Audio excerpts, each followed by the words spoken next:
Et oui, il y a la France qui joue ce soir. Bon, on joue contre la Suisse. Heureusement que c'est pas un duel bancaire, me direz-vous. Mais d'un point de vue sur un terrain de football, je m'inquiète moyen. Bon, après, ça reste du foot, hein. Vous savez, sur 90 minutes, on peut faire beaucoup de choses. C'est fini, l'équipe de France est sortie, les champions du monde sont éliminés. Merci aux quelques-uns d'entre vous qui ont été retweetés cette publication. Ouais, bon, là, par contre, vous êtes 6. Non, concrètement, qu'est-ce qui se passe, les gars? S'il y a un problème, on peut en discuter, hein. Je suis ouvert à tout. Comme vous le savez, je vends des boules de cristal, mais je fais également, si vous m'appelez au 06 16 63 57 70, c'est 1,34 € la minute, voire modalité chez les magasins participants, mais globalement, je donne également des conseils sur la vie amoureuse, si vous avez des problèmes, si vous vous sentez pas bien, je peux vous accompagner dans ces moments difficiles. Je parle également aux défunts, je tire les cartes et je peux lire votre avenir, que ce soit dans les lignes de la main ou même les lignes du pied. C'est un truc que j'ai appris à faire il y a longtemps. Mais globalement, je compte sur vous pour me dire ce qui ne va pas. On est là pour parler, ça sert à ça. Alors déjà, il y a eu un scandale sur mon Twitter. Parce que j'ai retweeté l'annonce qui disait qu'il était mort et j'ai écrit ouf.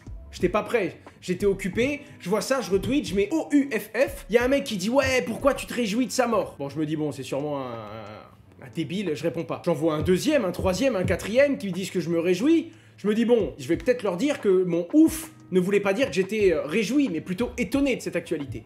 Et il y a un gars qui dit non, il répond en dessous. Alors, je pense qu'Asher n'a pas voulu dire ouf par soulagement. En effet, s'il avait voulu dire ouf par soulagement, il aurait utilisé OUF avec un seul F, genre ouf, genre oh, c'est mieux. Alors que là, c'était plus un ouf de surprise.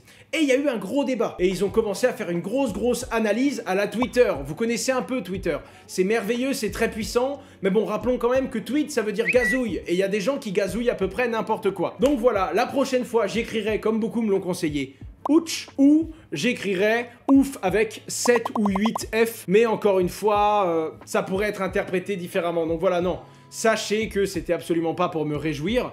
J'ai même pas d'avis positif ou négatif sur le bonhomme. Je sais que c'était un taré, qu'il a fait des trucs très limites dans sa vie, mais que d'un autre côté, c'était un entrepreneur qui a éclaté certaines frontières et qui a fait des trucs admirables dans certains domaines, du moins performants technologiquement, et qui a percé le marché, hein, ne serait-ce qu'avec McAfee. Hein. Le truc était tellement résistant qu'à un moment, on te l'installait par défaut quand t'avais ton Windows. Donc le mec était solide, même si ça veut pas dire qu'il était très stable mentalement. Hein. Et ce qui s'est passé, c'est qu'il était dans une prison en Espagne. Il a réussi à être extradé, c'est-à-dire à le faire revenir aux États-Unis. Ils ont le droit de le faire revenir. L'Espagne a accepté. Car s'il arrivait aux États-Unis, il allait être confronté à toutes les fraudes ou évasion fiscale, je sais pas lequel des deux, tout ce qu'il n'avait pas payé aux forces fiscales de son pays. Et à ce moment-là, il s'est suicidé dans sa prison en Espagne. Alors est-ce que c'est un suicide? Pour le coup, il y avait un motif de son suicide, il voulait peut-être pas retourner aux US parce que mine de rien, je pense qu'il allait pas passer un bon quart d'heure là-haut. C'est peut-être un petit peu bizarre, je sais pas s'il était si en danger que ça pour de la déclaration fiscale. Est-ce que ça méritait de se donner la mort après la vie de malade qu'il a eu et tous les trucs de taré qu'il a fait?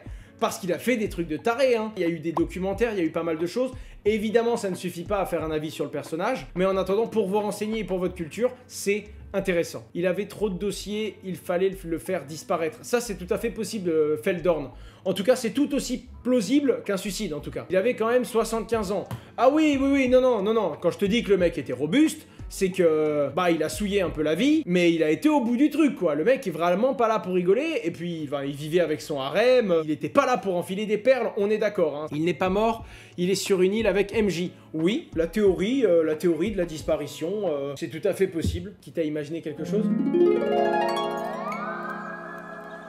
Owen, l'homme qui arrive à parler d'un sujet tout en lisant les commentaires, je pense que c'est un dauphin pour avoir de telles capacités.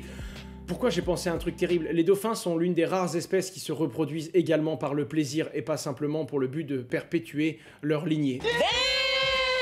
Voilà, je sais pas pourquoi ça m'est venu. Il titille également des anguilles pour... Bon, ça je te laisserai te renseigner sur internet. Je sais pas pourquoi j'ai autant de culture sur la vie sexuelle des animaux. Ouais, calmez-vous les gars, les dauphins ça vous a fait quelque chose. Hein. En plus, je sais très bien pourquoi. Je fréquente quelqu'un qui connaît énormément les animaux et qui s'intéresse énormément à la biologie. Et on m'apprend des choses sur les animaux, des fois je n'étais simplement pas prêt à les découvrir. Comme le fait que les éléphants peuvent entendre de l'eau dans un nuage à plus de 200 km. Ça leur permet de migrer en fonction de là où il va pleuvoir. Eux, je peux vous dire que s'ils font une chaîne de météo, ce sera pertinent.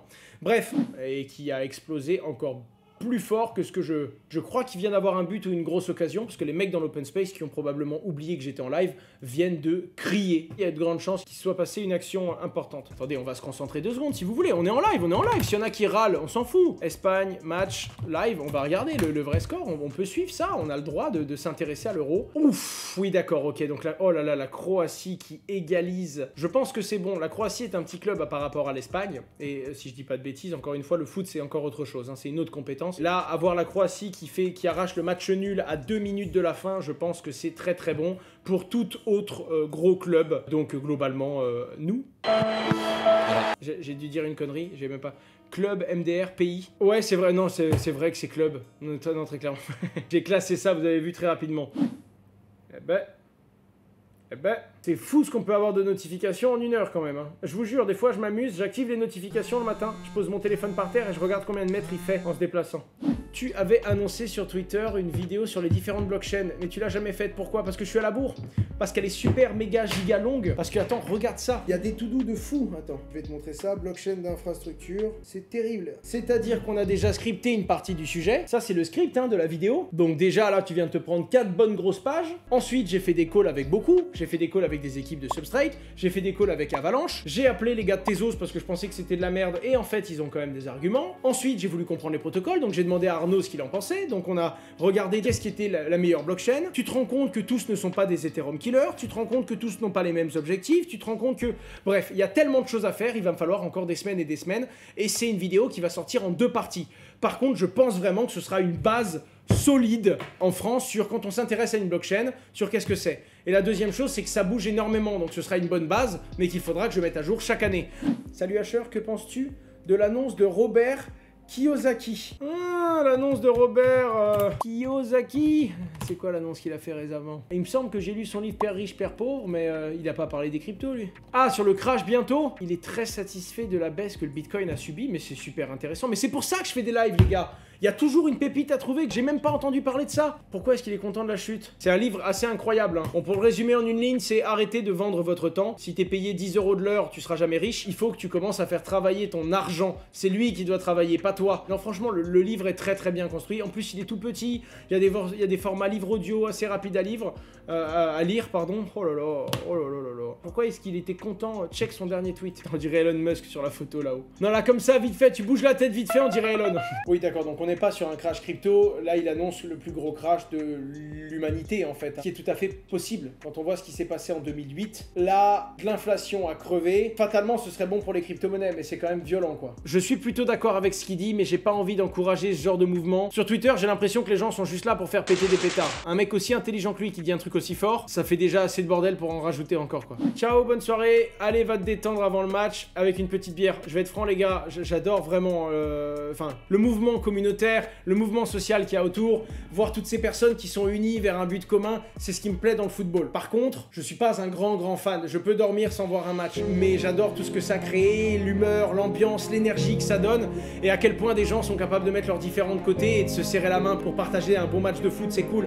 J'ai l'impression qu'on oublie toutes ces foutaises et toutes ces bêtises de racisme, d'inégalité sociale. J'ai l'impression que quand on regarde tous un match de l'équipe de France, les gens sortent un peu de ces bêtises qui nous bernent tous les jours et qu'on est tous devant un même plaisir, et ça c'est génial, c'est quelque chose qui rapproche beaucoup les gens et qui donne une super bonne image, je trouve, et c'est ce qui me plaît. Eh bien tu te trompes, ça encourage le racisme. Non, je suis pas sûr que le football encourage le racisme. Bon, quoi qu'il en soit, je vous souhaite une très très bonne soirée, beaucoup d'amour, merci à tous ceux qui m'ont consacré 1h21 de leur temps alors qu'il y avait un match à côté. C'est toujours un plaisir, un honneur de vous avoir à mes côtés, et j'essaierai de travailler toujours plus dur pour vous mériter un peu plus chaque jour. Je vous aime tous, sauf un, mais je dirai pas qui c'est.